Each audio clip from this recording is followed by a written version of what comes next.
안녕하세요. 한국투자증권 아나운서 김섬입니다. 전 세계 방위 산업에 거대한 변화의 바람이 불고 있는데요. 특히 바이 유러피언 정책을 통해 유럽 내 방산 기업들에 대한 우선 구매를 제도화하면서 유럽 방위 산업은 그야말로 황금기를 맞이하고 있죠. 이러한 시대적 흐름 속에서 유럽 방산기업 상위 10개를 엄선해 집중 투자하는 ETF가 출시되었다고 하는데요. 오늘은 글로벌 방위 산업의 새로운 중심, 유럽 방산에 투자할 수 있는 ETF에 대해서 한국투자신탁운용의 박정우 차장님과 함께 얘기 나눠보도록 하겠습니다. 차장님, 안녕하세요. 네, 안녕하십니까. 네, 반갑습니다. 네, 작년부터 올해까지 방위 산업이 글로벌 테마라고 할 수 있을 만큼 전 세계적으로 주목을 받고 있는 것 같은데요. 왜 이렇게 또 어떤 이유로 주목받게 되었는지 설명 부탁드리겠습니다. 네, 이제 국가나 지역마다 좀 조금씩 차이는 있겠지만 방위 산업의 가장 중요한 분기점은 작년 11월이었죠. 트럼프 대통령 당선이었다라고 말할 수 있을 것 같습니다. 최근 방위 산업의 업황을 한마디로 요약하자면 트럼프 대통령이 만든 방위 산업의 황금기다라고 요약할 수 있을 것 같아요. 국가 자체도 이제 트럼프 대통령 당선과 함께 들썩이기 좀 시작했는데요. 지난 2월로 한번 돌아가 보면 주가의 가장 분기점이 되었던 가장 중요한 변곡점이 있었는데 그게 바로 이제 미국 백악관에서 열렸던 이제 트럼프 젤렌스키 회담이었습니다. 아마 많은 분들이 이제 기억하시겠지만 회담 분위기가 사실 좋지는 못했습니다. 트럼프 대통령뿐만 아니라 이제 옆에 앉아 있었던 제이디 벤스 부통령 그리고 심지어 기자까지도 이제 젤렌스키 대통령한테 양복을 입지 않았다고 비판하면서 거의 이제 백악관에서 좀 쫓겨났다시피 회담이 종료되었었는데요. 이때 사실 젤렌스키 대통령도 좀 위기감을 느꼈겠지만 더 위기감을 느낀 건 사실 바로 유럽 국가들이었습니다. 이제 미국이 더 이상 이제 유럽의 안보를 책임져주지 않는다는 것을 깨닫고 자주 국방의 중요성을 좀 느낀 순간이었습니다. 그렇기 때문에 젤렌스키 회담 이후 독일, 프랑스, 영국이 이제 너나 할 것 없이 방위비 증액을 이제 공식화하기 시작했고요. 그 외에 이제 유럽 국가들, 특히 러시아와 인접해 있는 북유럽 국가들까지도 방위비 증액을 발표했습니다. 그래서 이번 트럼프 대통령에서 시작한 유럽의 방위비 증액은 이제 작년부터 올해까지 이제 방위 산업이 주목받게 된 가장 핵심적인 이유였다. 그렇게 봐주시면 될 것 같습니다.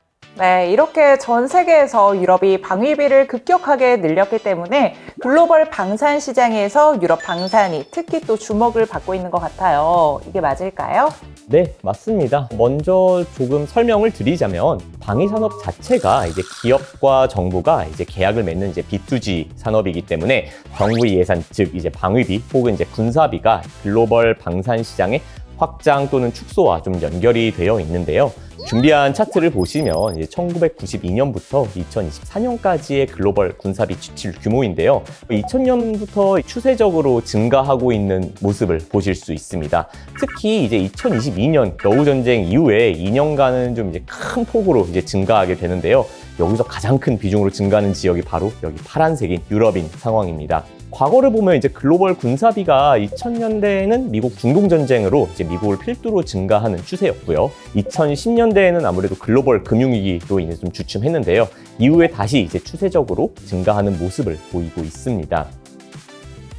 이제 최근에 이제 글로벌 군사비 증가 추세는 아무래도 이제 유럽이 주축이 돼서 이 추세를 리드하고 있는 상황인데요.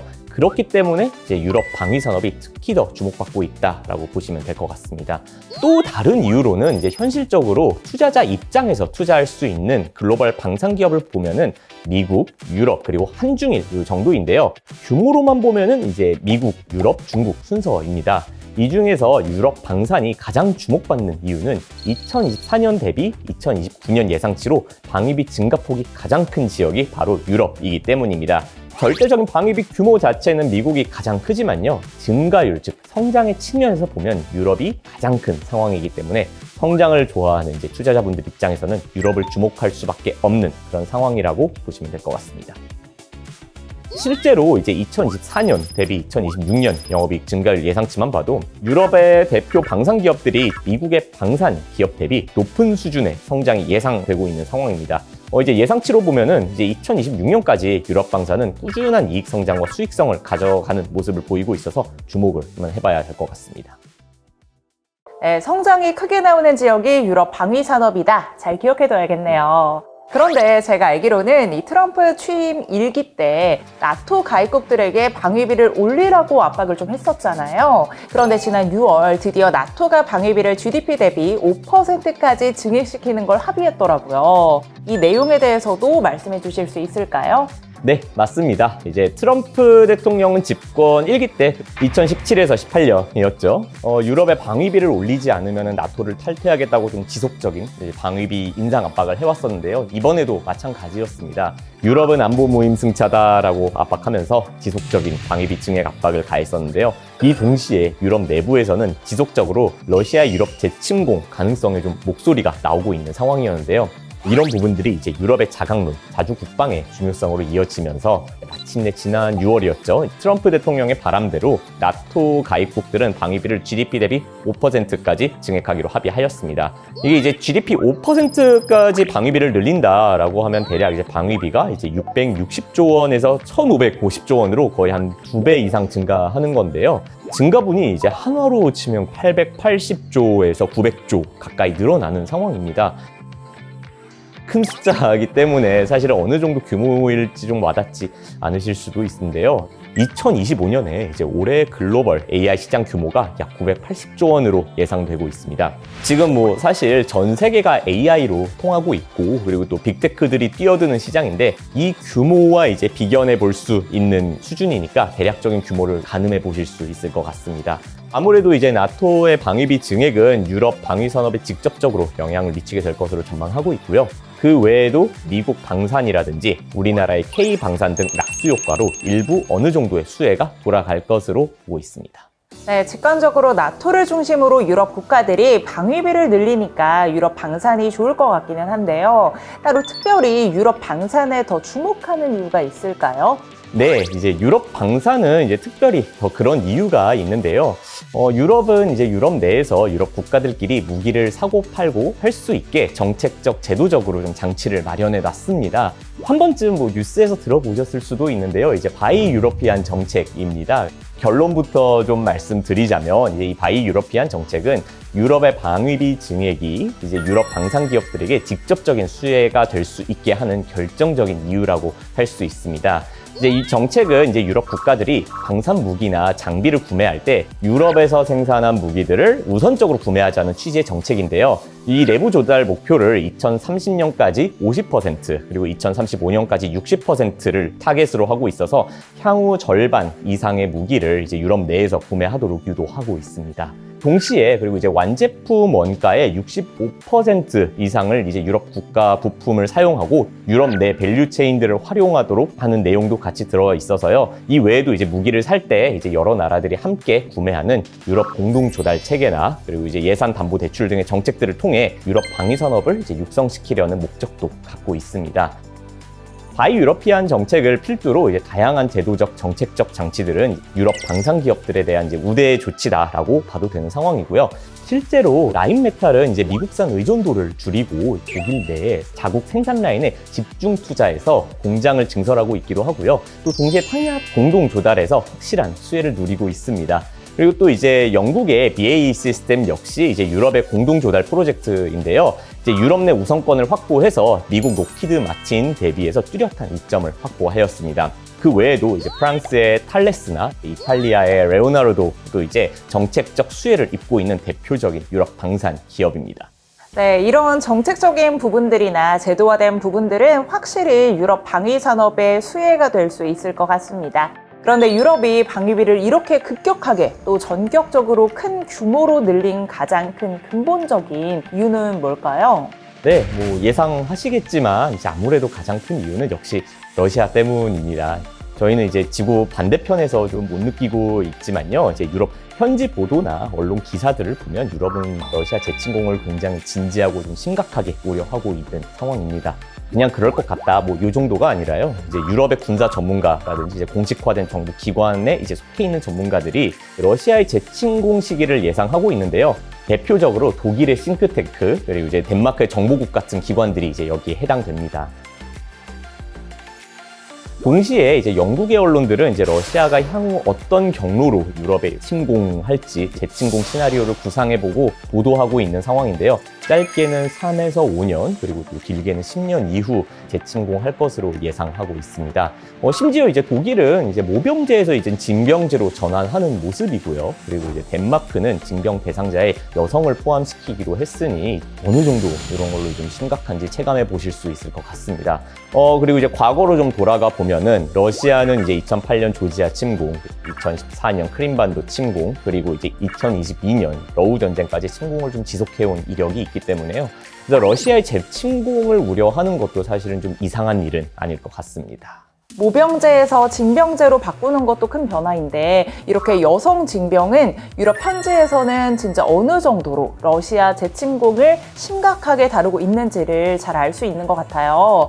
그럼 유럽 국가들은 러시아 재침공을 대비해서 좀 어떤 준비를 하고 있을까요? 앞서서 잠깐 이제 말씀드렸듯이 가장 먼저 이제 무기를 외부에서 수입해서 쓰는 게 아니라 유럽 내에서 자체적으로 생산해서 쓰기 위해 유럽 내 지금 무기 생산 시설을 늘리고 있습니다. 유럽은 이제 세계 2차 대전 이후에 지속적인 방위비 축소로 인해서 무기 생산 시설이나 공급망들을 좀 줄여왔었는데요. 이번 러우 전쟁이 발발하면서 이제 다시 급하게 좀 늘리고 있습니다. 지금 지도에서 보시면은 이 노란색 점들이 기존에 있던 무기 생산 시설이고요. 회색 점들이 공장이나 생산 라인을 증설하고 있는 지역 것인데요. 유럽 전역에서 많은 수가 증가하고 있는 걸 확인하실 수 있습니다. 가장 대표적으로 이제 생산 시설을 늘리고 있는 기업은 독일의 라인메탈인데요. 최근에 이제 2027년 목표 증설 계획을 발표했습니다. 탱크 미사일 생산은 300% 증가시키고요. 그리고 자주포 미사일은 무려 기존 대비 1470% 증가시키겠다라고 발표하면서 역대급 증설을 예고했습니다. 이외에도 이제 영국의 BAE 시스템도 포탄 생산량을 8배 늘리겠다 발표했고요. 다수의 유럽 방산 기업들이 주문 증가에 따른 생산 능력 전반을 확대하고 있습니다. 근데 이제 이게 어느 정도로 좀 급하게 늘리고 있느냐라고 하면은 공장도 빠르게 짓고 있지만 우리가 이제 정말 잘 알고 있는 독일의 폭스바겐 자동차 공장들을 방위산업 군수 공장으로 전환하는 걸 지금 검토 중인데요. 방산 공장을 처음부터 지으면 오래 걸리니까 기존에 있는 공장을 인수해서 라인만 전환해서 쓰려고 하는 이런 상황입니다. 잘 몰랐는데 유럽에서는 러시아 재침공을 대비해서 정말 엄청난 변화가 진행 중이네요. 그럼 이제 투자자의 입장에서 이러한 상황들을 투자로 연결시킬 수 있는 새로운 ETF가 출시된다고 하던데 상품 소개 부탁드리겠습니다. 네, 맞습니다. 저희가 이제 9월 23일에 유럽 방위산업에 투자하는 약간 차별화된 ETF를 상장했는데요. 에이스 유럽 방산 탑10 ETF라는 상품입니다. ETF명에서 이제 알 수 있듯이 유럽 방산 기업 10개 종목을 엄선하여 집중적으로 투자하는 차별화된 상품입니다.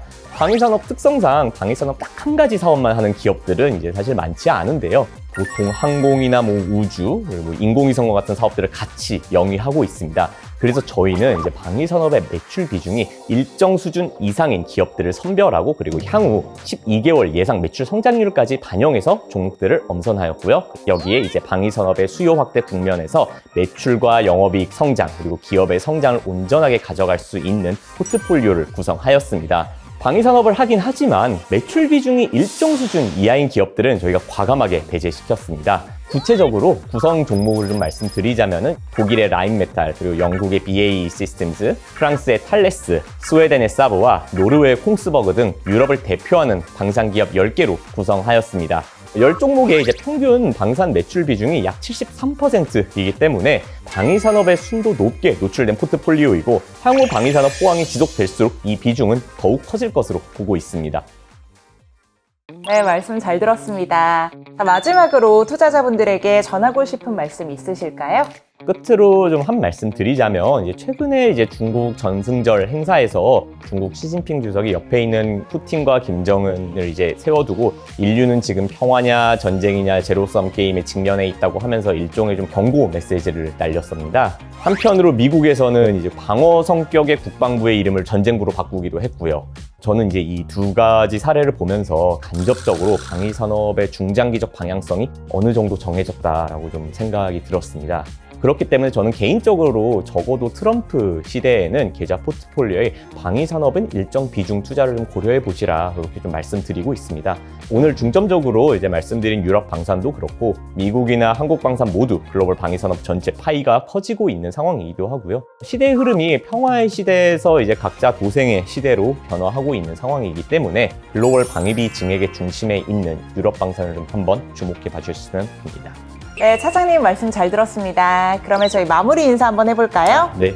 여러분 모두 영겜 쑥쑥 쑥쑥 키우세요. 키우세요.